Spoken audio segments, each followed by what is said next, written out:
پہلے انبیاء کرام علیہ السلام کی جو سیرت پاک تھی وہ محدود تھی، لمیٹڈ تھی، لہٰذا لوگوں کو اور زمانے کو ضرورت تھی کہ ایک ایسی شخصیت ہو کہ جس کا کردار تمام تر شعبہ زندگی کو محیط ہو، اور ہر شخص جو ہے اس ایک شخص کے عمل سے اپنے لیے ہدایت تلاش کر سکے، اور وہ نبی اکرم صلی اللہ علیہ وسلم کی ذات والا صفات ہے۔ اسی لیے حضور کو جب اللہ تعالیٰ نے بھیجا تو فرمایا الیوم اکملت لکم دینکم واتممت علیکم نعمتی ورضیت لکم الاسلام دینا، کہ آج کے دن میں نے تمہارے لیے تمہارے دین کو مکمل کر دیا۔ تو اس کا مطلب یہ ہوا کہ انسانی ضرورت کی جتنی ہدایات وحی کے ذریعے پہنچائی جا سکتی تھی، پہنچانی چاہیے تھی، وہ اللہ تعالیٰ نے اپنے پیارے حبیب کریم صلی اللہ علیہ وسلم کے ذریعے سے پہنچا دی۔ اب اگر کوئی یہ کہتا ہے کہ ایک نیا نبی آ سکتا ہے معاذ اللہ، تو اس کا مطلب یہ ہے کہ وہ قرآن کی اس آیت پاک کا انکار کر رہا ہے کہ اللہ تعالیٰ تو الیوم اکملت، اور اکملت کا مطلب کیا ہے؟ مکمل کر دیا۔ تو جب مکمل کر دیا اور قیامت تک کی ضروریات کی تمام چیزوں کو نازل کر دیا گیا، وحی کے ذریعے سے بتا دیا گیا، تو اب کسی نئی ہدایت کی ضرورت ہی نہیں ہے، وہ خالق کائنات فرما رہا ہے کہ کمال پر پہنچ گیا۔ تو اب کوئی کسی دوسرے نبی کے آنے کو جائز قرار دے گا تو وہ اس آیت کا انکار کر رہا ہے کہ وہ دین کے کمال پر پہنچنے کی نفی کر رہا ہے، حالانکہ خالق کائنات فرما رہا ہے الیوم اکملت لکم دینکم۔ اسی طرح سے آپ غور فرمائیے کہ جیسا کہ میں نے عرض کیا کہ انبیاء کرام علیہ السلام آتے رہے، ان کے اخلاق جو ہے وہ اخلاق کی تعلیم دیتے رہے، لیکن تمام تر شعبہ زندگی کو وہ محیط نہیں ہوتے تھے، ادھورے رہ جاتے تھے۔ پھر دوسرا نبی آتا تھا ان کی زندگی کے ذریعے سے، تو اس کو کمال پر پہنچانا تھا، اخلاق مبارکہ کو بھی کمال پر پہنچانا تھا کہ ہر شعبے سے تعلق رکھنے والا اس ایک کامل ہستی سے ہدایت حاصل کر سکے۔ تو حضور صلی اللہ علیہ وسلم نے خود فرما دیا کہ بعثت لأتمم مکارم الاخلاق، کہ مجھے مکارم اخلاق کی تکمیل کے لیے بھیجا ہے۔ وَلَقَدْ يَسَّرْنَا الْقُرْآنَ لِلذِّكْرِ فَهَلْ مِن مُدَّكِرٍ۔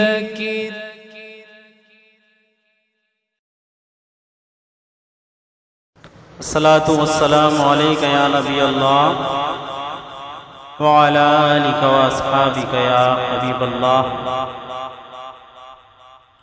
مولاي صل وسلم دائما ابدا على حبيبك خير الخلق كلهم۔ اللہ تبارک و تعالی کا بے پایا فضل و احسان کہ اس نے اپنے پیارے محبوب پاک رؤوف الرحیم رحمت للعالمین خاتم الانبیاء صلی اللہ علیہ وسلم کو اس وجہ کائنات اور تمام انبیاء اکرام علیہ السلام کے سردار ہونے کا مرتبہ اپنے محبوب کو عطا فرمایا۔ وہ جو انبیاء اکرام پہلے آ کر سلطنت کر گئے، اس پیارے محبوب کو اللہ تبارک و تعالی نے یہ مرتبہ عطا فرمایا کہ ان تمام انبیاء کرام کی جو اللہ تبارک و تعالی نے انہیں احکامات دیے کہ وہ تبلیغ دین کریں اپنے امتیوں کو، اس کی صادق، اس کی صداقت اور اس کی گواہی ہمارے حضور اکرم صلی اللہ علیہ وسلم دیں گے۔ جب وہ انکار کریں گے کہ ہمیں نہیں پہنچایا جو تیرا حکم تھا، تو انبیاء اکرام کے لیے حضور اکرم صلی اللہ تعالی علیہ وسلم شاہد اور مبشر اور گواہی دینے والے ہوں گے اس وقت۔ یا اللہ، تیرے جتنے بھی انبیاء ہیں انہوں نے اپنے جو تیرے احکامات ہیں اپنے امتیوں تک پہنچا دیے، میں گواہی دیتا ہوں۔ کتنا پیارا، کتنا بڑا مرتبہ ہے حضور اکرم صلی اللہ علیہ وسلم کا کہ آپ مبعوث ہوئے، دنیا میں تشریف لائے سب کے بعد میں، مگر گواہی دے رہے ہیں اپنے سے پہلے آنے والوں کے، رسولوں کے اور انبیاء کرام کے۔ کتنا پیارا اور کتنا فضل و کرم ہم سب پر کہ ہمیں اس نبی و آخر الزمان کی امت میں اللہ تبارک و تعالی نے پیدا فرمایا کہ جس امت میں پیدا ہونے کی دعائیں انبیاء کرام فرماتے تھے۔ آج اس محبوب کریم رؤوف الرحیم کی شب ولادت کی گھڑی ہے۔ آج وہ رات ہے جو انبیاء کرام کی ازواج بی بی آمنہ کے گھر تشریف لاتی ہیں اور بی بی آمنہ کے ہمراہ حضور اکرم صلی اللہ تعالیٰ علیہ وسلم کے قصیدے پڑھتی ہیں۔ اللہ تعالیٰ نے اپنا کرم فرمایا، اپنا فضل فرمایا کہ ہمیں اس محبوب کی امت میں پیدا کیا کہ جس کی شفاعت صرف ہمیں ہی نہیں تمام امتیوں کو چاہیے۔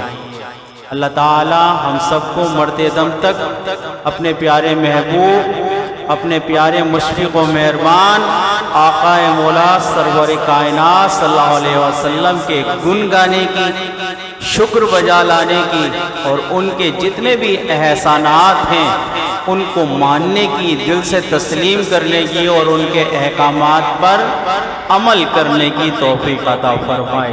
ہمیں چاہیے کہ زیادہ سے زیادہ حضور اکرم صلی اللہ علیہ وسلم کے ان احکامات پر ہم عمل کریں اور اپنی آل اور اولاد کو بھی یہ تبلیغ کریں کہ وہ حضور اکرم صلی اللہ علیہ وسلم کی اتباع میں اپنی زندگی کو بسر کریں۔ اللہ تعالی ہم سب کو عمل کرنے کی توفیق عطا فرمائے۔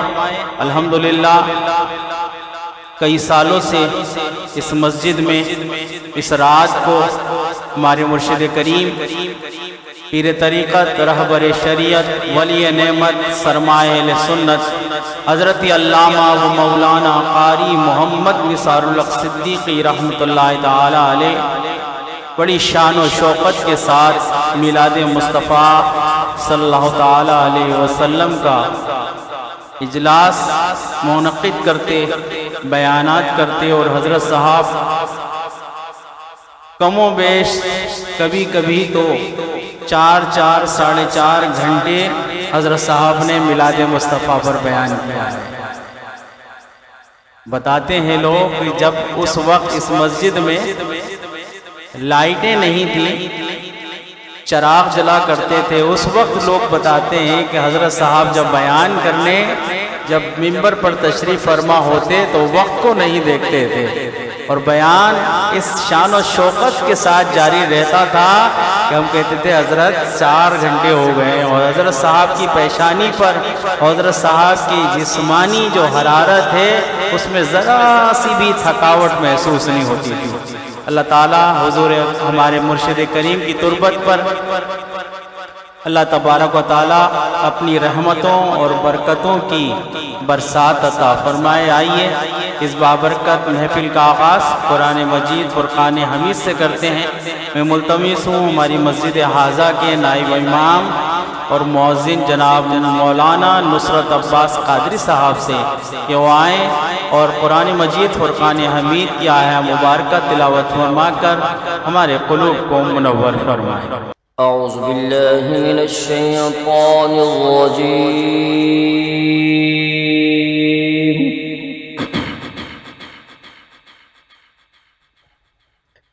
بسم اللہ الرحمن الرحیم،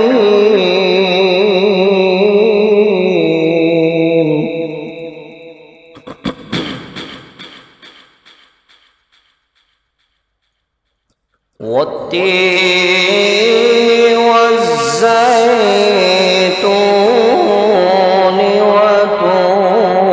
سنين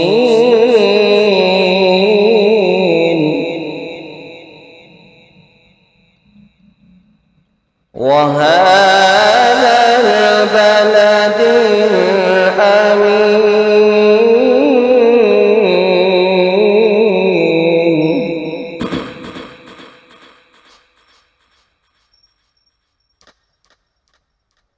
والتين والزيتون وطور سينين وهذا البلد الأمين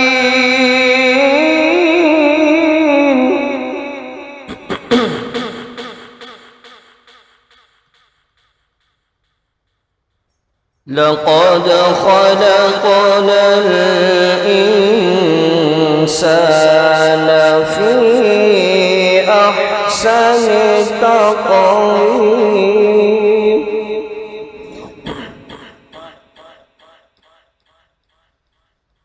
ثم رددناه أسفل سافلين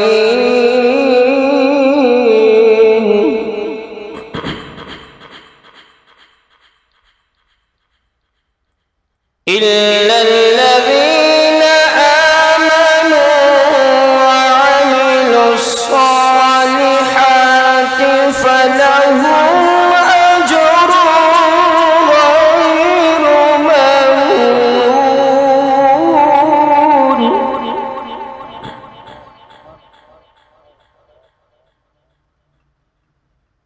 إلا الذين آمنوا وعملوا الصالحات فلهم أجر غير ممنون فما يكذبك بعد بالدين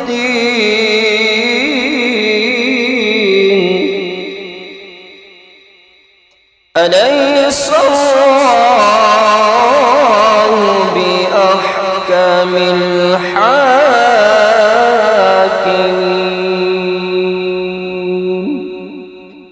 صدق الله العظيم ماشاءاللہ سبحان اللہ. یہ تھے جناب محترم المکرم ہماری مسجد حاضہ کے نائب امام اور مؤذن جناب مولانا نصرت عباس قادری صاحب، جو نہایت ہی خوبصورت انداز سے قرآن مجید فرقان حمید کی تلاوت فرما کر ہمارے قلوب کو منور فرما رہے تھے. اللہ تعالیٰ ان کی عمر صحت کے ساتھ دراز فرمائے. آئیے جو حضرات میری آواز سماعت فرما رہے ہیں، اسے التماس ہے کہ وہ جلد از جلد جامع مسجد مصطفیٰ میں تشریف لے آئے. انشاءاللہ وہ آواز آپ سنیں گے جو آواز ہمارے مرشد کریم سے بہت حد تک ملتی ہے. اور صرف آواز ہی نہیں بلکہ ان کا چہرہ بھی ان سے بہت مشابہت رکھتا ہے. دور سے جب آتے ہیں تو دیکھنے والے کو ایسا ہی لگتا ہے کہ قاری صاحب تشریف لا رہے ہیں. اللہ تعالیٰ سے دعا ہے کہ اللہ تعالیٰ ہمارے مرشد کریم کے اہل خانہ پر اپنی رحمتوں اور اپنے کرم کی اور اپنے فضل کی برسات عطا فرمائے، اور ان حضرت صاحب کی اولاد کو، حضرت صاحب کے پوتوں کو ہمارے مرشد کریم کے نقش قدم پر چلتے ہوئے دین مدین کی خدمت کرنے کی توفیق و سعادت عطا فرمائے. اعلی حضرت عظیم البرکت فرماتے ہیں، چمک تجھ سے پاتے ہیں سب پانے والے، چمک تجھ سے پاتے ہیں سب پانے والے، میرا دل بھی چمکا دے چمکانے والے، میرا دل بھی چمکا دے چمکانے والے. برستا نہیں دیکھ کر ابر رحمت،